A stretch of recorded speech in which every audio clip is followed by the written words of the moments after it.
하나님의 은혜와 평강이 오늘 또 오후 예배 드리는 성도들 위에, 가정 위에, 자녀들의 앞날 위에 임하기를 주의 이름으로 축원을 드립니다. 신명기 20장 말씀은 이스라엘 백성들이 이제 앞으로 만나게 되는 그런 대적들, 적군들, 이런 대적들을 만났을 때에 어떻게 싸워야 되는지를 말씀해 주고 있습니다. 어떻게 싸워야 되느냐면 대적들에 대해서 두려워하지 말라, 두려워하지 말고 싸우라고 말씀하고 있습니다. 1절에 보면 이렇게 나와 있죠. 1절을 한번 읽어봅니다. 시작. 내가 나가서 적군과 싸우려 할 때에 말과 병거와 백성이 너보다 많음을 불사를 볼지라도 그들을 두려워하지 말라. 애굽 땅에서 너를 인도하여 내신 내 하나님 여호와께서 너와 함께 하시니라. 아멘.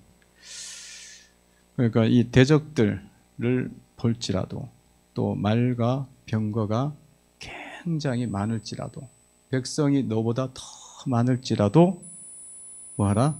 두려워하지 말라. 두려워하지 말라. 이렇게 많으면은 사실 두려움이 생기죠. 내보다 더 적이 세니까. 병거와 백성이 너무 많으면 내보다 대적이 세니까 두려움이 오잖아요. 오는데 왜 두려워하지 말라 그러냐? 어떻게 또 안 두려워하겠느냐? 두려움이 막 쏟아지는데, 오는데. 그 말씀에 보니까 하나님께서 너와 함께 하시기 때문이다. 애굽 땅에서, 특별히 애굽 땅에서 너를 인도해 내신 하나님께서 너와 함께 하시기 때문이다 라고 말씀을 하고 있습니다. 성도들이 대적들을 만나는 경우는 어떤 경우일까요? 이제 우리는 전쟁을 이제 자꾸 생각을 하는데, 이거는 전쟁이라는 그런 상황일 수도 있겠지만 그냥 우리가 앞으로 나갈 미래의 상황을, 미래의 모든 일들을, 그 미래의 어떤 계획들이 다 싸움이죠. 싸움입니다. 산업전선이라 그러잖아요. 직업전선이라 그러고, 그런 싸움의 상황이에요. 그런 환경 속에서 성도들이 가져야 될 태도가 뭔지를 알려주는 거예요. 두려우면 안 된다. 두려워하면 안 된다. 두려움을 가지면 안 된다는 거예요. 두려움을 가지면 안 된다. 사실은 모든 사람이 다 두려움이 있어요. 다 두려움이 있습니다. 그래서 여러분들이 지금 살아온 가정들을 보면은 초등학교 들어갈 때 두려워해요. 그죠? 초등학교 때 생각 안 나죠? 그러니까 유치원 다니다가 초등학교 갈 때 두려움이 있어요. 두려움이 있고, 그래갖고 막 학교를 갔다가 말았다 막 그러잖아요. 애들 보내놓으면 갔다가 막 집으로 돌아오고 그러잖아요. 우리 집 애들도 여기 인천에 살다가 여기 왔더니만 이게 환경이 또 바뀌었어. 그 개척할 때쯤에가 첫째가 2학년이었나 1학년이었나. 집에서 아파트를 문을 열고 나갔다가 좀 있으면 다시 올라와 있어. 왜 그러냐 그랬더니만 뭐 잊어버렸대. 그건데 그걸 한 번 하는 게 아니라 몇 번 하는 거야. 그러니까 얘가 학교 가는 게 두려운 거야. 친구들 다 모르니까 새로운 환경이 오니까. 그런 적이 있습니다. 그러니까 누구나 그런 게 있었다는 거예요. 그러면 우리 어렸을 때도 마찬가지고, 중학교 갈 때, 고등학교 갈 때, 대학교 갈 때, 직장 들어갔을 때, 새로운 직장 갔을 때, 이 모든 상황 속에서 다 두려움이 있다는 거죠. 그러면 성도들이 그런 상황 속에서 어떻게 해야 되느냐? 이 말씀을 보면은 뭐냐면 두려워하지 말고 성도들은 나가야 된다는 거예요. 왜 그렇습니까? 하나님이 너와 함께 하시기 때문에. 그리고 하나님이 그 대적들보다 훨씬 더 크기 때문이에요. 그거를 믿고 나가야면은 우리가 두려움을 이길 수가 있습니다. 근데 이거를 딱 놓치는 그 순간에는 순간적으로 두려움이 들어와요. 순간적으로. 그래서 이 순간적으로 들어오는 것은, 마귀는 우리에게 두려움을 주는 존재고, 하나님은 우리에게 평강을 주는 존재입니다. 그러니까 마귀가 막 던지는 거예요. 두려움을 우리 속에 막 던지기 때문에 순식간에 우리가 그 두려움에 사로잡힐 때가 있는데, 그 두려움을 너무 오래 가지고 있으면 안 된다는 거예요. 이런 말씀을 통해 갖고 하나님이 병거와 백성이 많음과 이런 것보다 주님은 더 크신 분이다.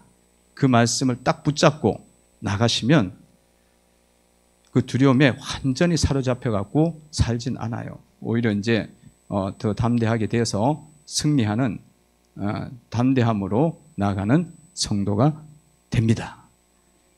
두려움이 왔다 그러면 잘못된 거예요. 잘못됐으니까 그걸 끝까지 붙잡으면 안 돼. 그건 사실이 아니니까 붙잡으면 안 되고 마귀가 주는 거잖아요. 그래서 하나님 주시는 마음은 두려워하는 마음이 오직 사랑과 능력과 절제나 말씀도 있잖아요. 그리고 주님이 두려워하지 말라 내가 너와 함께하미라 놀라지 말라 나는 내 하나님이 되리라 내가 나의 의로운 오른손으로 너를 붙들어 주리라. 그 주님이 그렇게 붙들어 주니까 그걸 붙잡고 가셔야 돼요. 조영교 목사님이 돌아가셨잖아요. 조영교 목사님이 거기 어디 서울에 어디서 목회를 하다가 여의도에다가 이제 교회를 건축하려고 그랬어요. 이렇게 역사 간증에 보면은 여의도에다가 이제 건축하는데 거기다 밑에다 땅을 지하를 파야 하잖아. 지하를 엄청나게 이제 막 깊이 파는 거야. 원래 설교도로 하면 그렇게 파야 되는 거야. 그런데 직접 가서 이렇게 떡 보니까 너무 깊은 거야. 그리고 너무 큰 거야. 그리고 거기는 빗물이 왔고 빗물이 막 고여 있어. 근데 그걸 보는데 두려움이 오더라는 거예요. 두려움이 와갖고 이게 되겠나 싶은 거야. 그 믿음 좋은 목사님이 그때 놀래갖고 그 놀란 것 때문에 뭐가 왔냐면 심장병이 왔어요. 그분이 그렇게 왔다니까. 심장병이 그렇게 왔어요. 그러니까 사람이 기본적으로 재성이 있기 때문에 기본적으로 두려워하는 게 있어요. 있고 그리고 마귀가 계속 던지는 게 뭐냐면 두려움이야. 두려움을 계속 던지거든. 네가 잘 살 것 같아? 할 수 있을 것 같아? 계속 던지거든. 그래. 그걸 붙잡으면 순식간에 믿음이 있던 사람도 놓치고 이렇게 당황하게 되거든요. 그래서 여러분들이 이 말씀을 잘 붙잡아 갖고 이제는 하나님 말씀대로 그런 일이 딱 오더라도 정신을 바짝 차려야 돼요. 바짝 차리고 하나님이 나와 함께 하셔. 할렐루야. 그리고 어떤 어려운 일이 와도 막 소문이 막 들려 내가 명퇴된다는 소문도 들어오고 내가 무슨 병 걸려가고 죽을 것 같아 소문 들어와도 하나님이 나와 함께 하셔. 그걸 딱 붙잡고 가셔야 이게 신앙생활 하는 거예요. 그리고 흔들리지가 않아요. 어떤 상황을 가도 여러분 계속 두려워요. 그 상황이 옵니다. 근데 그때마다 이 말씀을 붙잡으라고 주님 이 말씀 하시는 거예요. 그래서 늘 제사장이 주는 말씀을 잘 붙잡고 가셔요. 3, 4절 읽어봅니다. 읽습니다. 시작. 말하여 이르기를 이스라엘아 들으라 너희가 오늘 너희의 대적과 싸우려고 나왔으니 마음에 끝내지 말며 두려워하지 말며 떨지 말며 그들로 말미암아 놀라지 말라. 너희 하나님 여호와는 너희와 함께 행하시며 너희를 위하여 너희 적군과 싸우시고 구원하실 것이라 할 것이며 아멘. 할렐루야.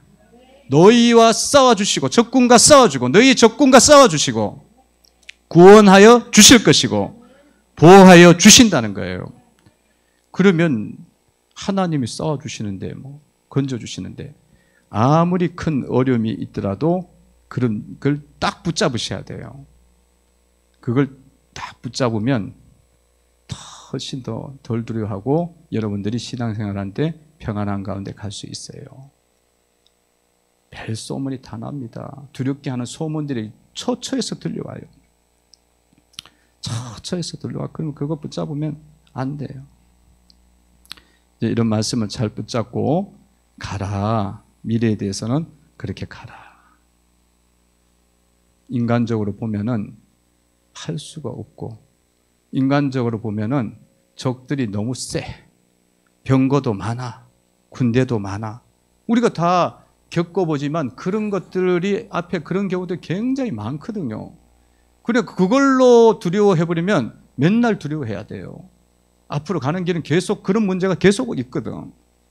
그걸로 가지 말고 그것보다 더 크신 하나님, 천지를 창조하신 하나님, 애굽을 멸망시킨 하나님을 바라보셔야 된다는 거예요. 왜냐하면 그 현실이 이 적군의 현실보다 하나님의 현실이 더 현실적인 거예요. 더 팩트야. 주님은 다 만드신 분이니까. 창조주 하나님이시니까. 할렐루야. 그 말씀을 하시는 거예요. 그 말씀을. 여러분 소문에 내가 죽게 되더라도 의사가 아무래도 이상하네. 사진 찍어가고 들다 보면서 이상하네. 그러면 그 말에 다 기절한다니까. 기절해. 우리 옛날에 나오던 집사님 중에 한 분이 아무래도, 그리고 컴퓨터 다 찾아보니까 그게 암이래. 아무리 봐도 인터넷 검색해 보니까. 그러니까 거의 기절해 버리더라고. 기절해갖고 엉엉 울었대. 나중에 갔더니만 쓸개에 돌이 맡은 게 있는 건데 그게 암으로 보였다는 거예요. 그러니까 여러분, 그런 거에 왔다 갔다 그러면요 맨날 두려워해야 돼요. 죽으면은 천국 가는 건데 죽으면 지옥 가면은 두려워해야지. 죽으면 지옥 가면 대책이 없는데 두려워해야지만, 죽으면 천국 가잖아요. 별로 안 기쁜가 보네. 죽는다 그러니까 별로 안 기쁜가 봐. 그래도 좀 더 살아야 되고 애들도 좀 더 키워야 되는데 이 생각 엄청 많이 하지, 그죠? 예. 그러면 하나님이 애 키워야 되면 키워주겠지. 예. 그리고 적군과 싸울 때에 집으로 돌려보내는 사람들이 있어요. 부류가 있어요. 6, 7, 8절입니다. 6절 한번 읽어봅니다. 시작. 포도원을 만들고 그 가시를 먹지 못한 자가 있느냐? 그는 집으로 돌아갈지니 전사하면 타인이 그 가시를 먹을까 하노라. 포도원 만들고 가시를 먹지 못한 자는 집으로 보내라 그래요. 전쟁터에서 군인을 못 되게 해요. 7절에는 읽어봅니다. 시작. 여자와 약혼하여 그와 결혼하지 못한 자가 있느냐? 그는 집으로 돌아갈지니 전사하면 타인이 그를 데려갈까 하노라 하고. 약혼한 사람도 집으로 보내요. 군대 못 가. 8절 읽어봅니다. 시작. 책임자들은 또 백성에게 말하여 이르기를 두려워서 마음이 허약한 자가 있느냐? 그는 집으로 돌아갈지니 그의 형제들의 마음도 그의 마음과 같이 낙심될까 하노라 하고. 아멘. 이것은 이렇게 물리적으로 보면 가시를 먹어야 되고 또 아내가 있고 이러니까 이제 보내라는 건데, 이거는 영적으로 보면은 이 가정에 대한 이야기예요. 가정을 굉장히 중요하게 여긴다는 겁니다. 가정을 중요하게 여기고, 여러분들이 가정이 건강할 때 이 현실적 싸움도 잘 싸우고 영적인 싸움은 당연히 잘 싸울 수가 있다는 거예요. 그래서 성도 여러분들이 여러분 가정을 영적으로 하나님 잘 섬기는 건강한 가정으로 만드셔야 됩니다. 건강한 가정으로 만드셔야 돼요. 영적으로 하나님 잘 섬기는 건강한 가정, 믿음의 가정을 만들려면 어떻게 해야 되느냐? 그거가 안 되면요, 교회도 안 세워져요. 그거가 안 되면 여러분 직장도 안 세워져요. 그거가 안 되면은 나라도 안 세워져. 그러니까 이 가정에서 다 출발하는 거예요. 그래서 그 가정을 여러분들이 영적인 가정으로 잘 세우는 것이 하나님이 보실 때는 더 중요한 전쟁이야. 그 가정 세우는 게. 그래서 여러분들 가정을 잘 세우려면 이걸 잘 갖고 있어야 돼. 그게 뭐냐면, 가정에 있어서 제일 중요한 목표와 목적이 뭐냐? 그게 뭐겠어요? 하나님을 경외하는 것이 지식의 근본이거든요. 하나님을 경외하는 것이 지식의 근본이니까 우리 가정의 첫 번째 목적은 뭐냐면 하나님을 경외하는 것이 첫 번째다. 이게 흔들리면 안 돼요. 이게 흔들리면 다 흔들려. 왜냐하면 하나님이 안 지켜주시는 가정이 내가 집을 세울 수 있겠어요? 여호와께서 집을 세우지 않으면 그 집이 세워지겠냐고. 그러니까 여러분 가정은 하나님을 첫 번째로 두는 걸 두셔야 이 가정이 세워져요. 그래서 잠언 1장 7절에 그 말씀이다. 여호와를 경외하는 지식의 근본에게는 미련한 자는 지혜와 훈계와 메시아니라. 미련한 자는 이 말 안 들어요. 내가 집 세워야지. 내가 자녀 세워야지. 그 생각부터 먼저 하는 건 미련한 거예요. 미련한 거야. 그래서 지혜로운 자는 하나님을 경외하는 것을 첫 번째 두는 거야. 그래서 지식의 근본이 되는 거예요. 1장 7절 읽어봅시다. 시작. 여호와를 경외하는 것이 지식의 근본이기를 미련한 자는 지혜와 흉계를 멸시하느니라. 아멘. 그래서 여러분들이 가정 속에서 무슨 일이 있어도 하나님 섬기는 것을 첫 번째 둔다. 이걸 선포해 그냥. 이걸 놓치면 안 돼요. 아이고, 공부하는 게 중요하지. 또 뭐 일하는 게 중요하지.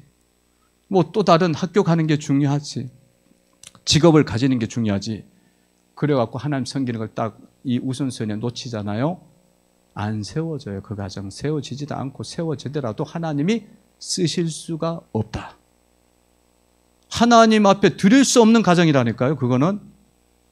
그걸 아셔야 돼요, 여러분들이. 그래서 여러분들이 늘 자녀들한테 이야기할 때마다 뭐 하라고요? 첫 번째가 뭐냐? 하나님을 경외하는 것이다. 그걸 꼭 주입을 하셔야 돼요. 계속 이야기를 해갖고 다른 거에 핑계 못 대도록 하셔야 돼요. 공부 못해도 좋아. 어디 가서 인정 못 받아도 좋아. 하나님만 잘 섬겨라. 그 첫 번째 도라. 그렇게 꼭 말씀하고 이야기를 하십시오. 아니 뭐 예배 적당히 드리고 그냥 공부나 열심히 해. 공부가 최고지. 앞으로 네가 살려면은 공부 잘해야 좋은 학교 갈 거 아니야. 좋은 학교 가야 또 좋은 직장 얻을 거 아니야. 막 그렇게 이야기하잖아요. 그러면 그 인생은요, 출세할지도 몰라. 그렇지만 하나님은 쓰실 수는 없어요. 하나님 못 쓰는 인생 가치가 얼마나 있겠어요. 그러니까 여러분들이 속지 마시라. 절대로 속지 말라는 거예요. 절대로 속지 말고 항상 첫 번째를 하나님 섬기는 데 두시라. 그러면요, 자연스럽게 모든 게 열려요. 열려갖고 하나님께서 다 공부도 잘하게 해주시고, 그리고 공부 못해도 하나님이 쓰신다 그러면 또 좋은 대학교 가게 하시고 좋은 직장에 들어가게 하시오. 하나님 기가 막힌 방법으로 뭐 꼭 필요하다 그러면 그게 목숨보다 귀하다 그러면 하나님 열어주신다니까. 근데 뭐 그렇게 생각하시고 여러분들이 자녀들을 양육을 하시고 가정의 목표를 거기에 두셔야 됩니다. 왜냐하면 하나님은 여러분의 삶의 모든 축복을 하나님이 지고 계세요. 할렐루야. 여러분들이 복을 받는 건요, 하나님이 주시는 거야. 근데 하나님한테 마음이 안 드는데 하나님이 줄 리가 있겠냐고. 생명과 사망과 하와 복이 누구 손에 있는 거예요? 하나님 손에 있거든. 근데 하나님 마음에 안 들어. 그러면 그 사람 복 주지도 않고요. 생명과 사망을 누가 지고 있다고요? 하나님 지고 있어. 그러면 그 생명을 지리멸렬하게 하든지 그냥 데리고 가기도 해요. 그렇기 때문에 여러분들이 이런 것에 대한 것이 완전히 열려 있어야 돼요. 영적으로 마음과 생각이 열려야 될 줄로 믿습니다. 여러분들 부부가 있잖아요. 부부가 이렇게 가정에 늘 있으면은 부부의 목표와 그 목적이 같아야 돼요. 하나님 섬기는 쪽으로 가셔야 돼. 부부가 그렇게 마음을 같이 먹고 항상 무슨 일이 있어도 하나님께 예배드리는 게 먼저, 하나님께 감사하는 게 먼저, 하나님 일이 먼저. 이게 두 분이 딱 맞으면 그 사람의 길은 그냥 잘 열려요. 잘 열려. 근데 한쪽은 세상이고 한쪽은 영적이고 그러면은 계속 이게 덜그덕 끓으면서 가는 거예요. 계속 부딪히면서 가는 거예요. 인생이. 그래갖고 계속 이렇게 계속 뭔 일이 벌어지냐면은 그 변화시켜야 될 거 아니야, 남편을 혹은 아내를. 그러면은 뭐가 있어야 돼요? 그 속에 그 변화될 만한 일들이 일어나야 되거든. 그냥 사람들은 편안한 가운데 하나님께 돌아오질 않아요. 환난 중에 부르짖거든. 그러니까 그 일이 계속 나면서 가는 거예요. 그래서 어려운 거야. 어려운 거야. 근데 둘 다 부부가 그냥 다 세상적이야. 세상 쪽으로 가고 둘 다 세상 쪽으로 가면 이 연합은 엄청 잘 돼. 연합은 잘 되는데 하나님 앞에서는 빵점이지. 빵점이니까 그렇잖아요. 뻔하잖아. 하나님 안 싸워줘요. 안 싸워주니까. 여러분들이 날마다 이런 부분에 대해서 여러분들 부부나 부모 자녀나 이 하나님을 향한 그런 영적인 눈이 환하게 열리기를 주의 이름으로 축원을 드립니다. 온 가정이 다 열려야 돼요. 그게 제일 좋아. 그러니까 여러분 고넬료 같은 경우는 온 집안으로 더불어 하나님을 경외하더라. 브리스길라 아굴라 같은 경우는 부부가 더불어 하나님을 섬기더라. 그렇게 온 전체가 열려져야 되는 거예요. 온 전체가. 그렇게 열려질 때에 하나님께서 충만한 은혜를 주님이 부어 주십니다. 같이 열릴 수 있도록. 그게 얼마나 좋아요. 그리고 여러분들이 그런 부분에서 항상 끼어서 기도하셔야 돼요. 온 집안으로 더불어 다 섬길 수 있도록 기도하시기 바랍니다. 이런 가운데 실제적인 전쟁을 하는 가운데 어떻게 하라고 말씀 나오는지 10절을 보시기 바랍니다. 10절을 한번 읽어봅니다. 시작. 내가 어떤 성읍으로 나아가서 치료할 때는 그 성읍에 먼저 화평을 선언하라. 아멘. 먼저는 전쟁을 막 하라는 이야기가 아니에요. 주님이 하시는 말씀은 이렇게 대립이 될 때는 먼저 단계가 있어요. 그 단계가 뭐냐? 평화를 선언해야 돼요. 평화를 선언해갖고 평화가 서로 만들어지면 가장 좋은 거고요. 그게 안 돼. 이게 반드시 싸워야 되는 그런 문제라면 싸움을 싸우라고 이제 뒤에 뭐 어떻게 싸우라고 쭉 나와 있어요. 그래서 성도 여러분들이 사회생활을 하고 인간관계 속에서 여러분들이 하나님 자녀로서 사는 그 방식은 뭐냐면 이렇게 사탄과 마귀와 악의 그 모든 세력하고는 싸워야겠지만 이 모든 사람과의 더불어서는 어떤 관계를 맺어야 되냐면 평화의 관계를 유지해야 돼요. 화평케 하는 자는 복이 있나니 저희가 하나님의 아들이라 일컬음을 받을 것이며. 마태복음 5장 8절입니다. 한번 읽어보겠습니다. 마태복음 5장 8절. 5장 8절을 읽도록 하겠습니다. 읽습니다. 시작. 화평하게 하는 자는 복이 있나니 그들이 하나님의 아들이라 일컬음을 받을 것이며. 아멘. 그래서 화평을 선언하고 그렇게 나갈 때에 그 사람이 하나님의 아들이다. 하나님의 아들이다. 하나님의 아들의 삶, 자녀의 삶은 뭐냐면 모든 사람으로 더불어 평화를 이루어가는 거예요. 그리고 여러분 직장이나 이런 사회생활이나 또 교회생활이나 이 모든 관계 속에서 이렇게 화평하지 않고 불평하고 이렇게 불화하고 또 비방하고 이렇게 헌담하고 이런 관계가 된다는 것은 하나님 자녀로서는 바른 것은 아니에요. 그 옳지 않는 관계를 지금 만들어가고 있는 거죠. 그래서 그런 부분이 여러분들 속에 있다면 이게 하나님의 자녀들이 싸우는 싸움은 아니구나 깨달았고요. 이제 그거는 내려놓고 화평하게 하는 늘 평화의 피스메이커가 되는 그런 삶이 되셔서 주변에 주님의 화평을 전달하고 이루어가는 성도가 되셔야 될 줄로 믿습니다. 그러면 사람들이 볼 때에 하나님의 자녀야, 하나님의 백성이야 그렇게 인정해주고 그를 통해서 사람들이 하나님을 알게 돼요. 왜요?